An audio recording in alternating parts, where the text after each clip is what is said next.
దేవుడు కోరుకున్న దానికంటే అన్ని ఎక్కువ ఇచ్చాడు అంటుంది ప్రముఖ నిర్మాత దిల్ రాజు భార్య తేజస్విని. మంచి కుటుంబం, పిల్లాడున్నాడని ఇంతకంటే ఏం కావాలని చెప్తుంది. తాజాగా ఒక ఇంటర్వ్యూలో తేజస్విని మాట్లాడుతూ, మా కుటుంబం అంతా ఏడాదికి ఒకసారి మాత్రమే సినిమాకి వెళ్లేవాళ్ళం. అది కూడా దసరా పండగప్పుడే థియేటర్కి వెళ్లి మూవీ చూసేవాళ్ళం. అలాంటిది సినిమా బ్యాక్గ్రౌండ్ ఉన్న వ్యక్తిని పెళ్లి చేసుకుంటాను అని అనుకోలేదు. మా ప్రయాణం సులభంగా సాగలేదు.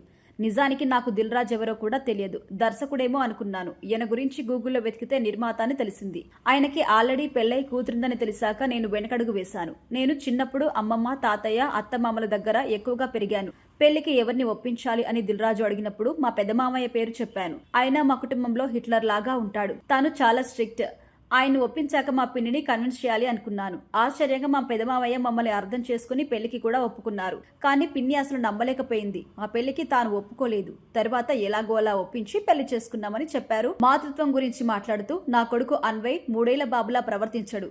ఎప్పుడైనా నేను బాధలో ఉంటే నాకు ముద్దు పెట్టి అమ్మ బాగానే ఉన్నావా అని కూడా అడుగుతాడు. వాడి ముద్దు మాటలకి మాకు ఎంత ఒత్తిడి ఉన్నా ఇట్టే మాయమైపోతూ ఉంటుంది. ఆ మధ్య బాలీవుడ్ లో రాజ్ కుమార్ రావు హిట్ మూవీ సినిమా నిర్మాణ బాధ్యతల్ని నేనే చూసుకున్నాను. తర్వాత నేను గర్భం దాల్చడంతో సినిమాలకి బ్రేక్ ఇచ్చాను. అన్వయ్ పుట్టాక నా జీవితమే మారిపోయింది. వాడు పుట్టి 3 ఏళ్లు కావడంతో సెకండ్ ప్రెగ్నెన్సీకి ప్లాన్ చేస్తున్నావని అడుగుతున్నారు. అన్వయ్తో నేను సంతోషంగా ఉన్నాను.